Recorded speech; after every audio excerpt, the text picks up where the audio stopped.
My name is Dan Visone. I'm the Director of the Systems and Acquisition Support Directorate at the U.S. Army Geospatial Center.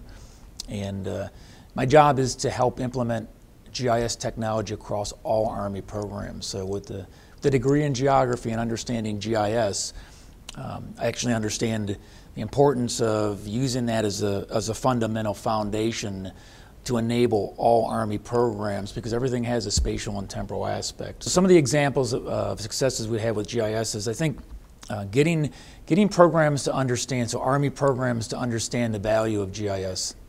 One of the terms I usually use when I go out and brief is that a lot of the Army programs are considered stovepipes, or we call them cylinders of excellence, because they've never looked at geospatial or GIS technology holistically to understand, again, that it's not just maps, but it's a framework or foundation everybody should work off of. And our goal in the Army is we want everybody to work off the same standard shareable geospatial foundation. What a novel concept.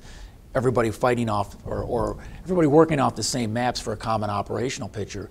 And I think over the last few years, my job has been to show all these Army program managers the value of geospatial. And one great example within the last 2 years is we ran a pilot to show or demonstrate that if you had content managed geospatial data, the maps, and the imagery and the elevation data and the feature data managed by the experts, the terrain teams, and you published them to open standards, all other Army programs could consume that data. And what we demonstrated is not having to have every program pay a contractor to load their maps, which would typically be outdated, and the maps would be updated every 12 to 15 months. Now you have one place doing the content management of the data, publishing to open standards, and all those other Army programs could pull that data right when the data was updated. That alone, just that pilot showing the value of geospatial, has really allowed us to advance what we're calling the Army Geospatial Enterprise across our Army programs. I think our best practices and what we've learned is that there's a few pieces you need, or a few components to successfully implement a geospatial enterprise. One is you have to have governance. Somebody has to have a stick to make sure people do what you say. If you don't have governance and it's a coalition of the willing, you're only going to get so far.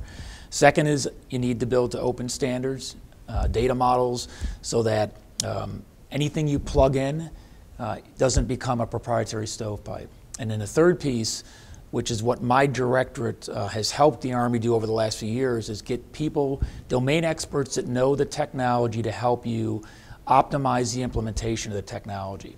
You can give people open standards and people will implement them differently, and you still don't have interoperability.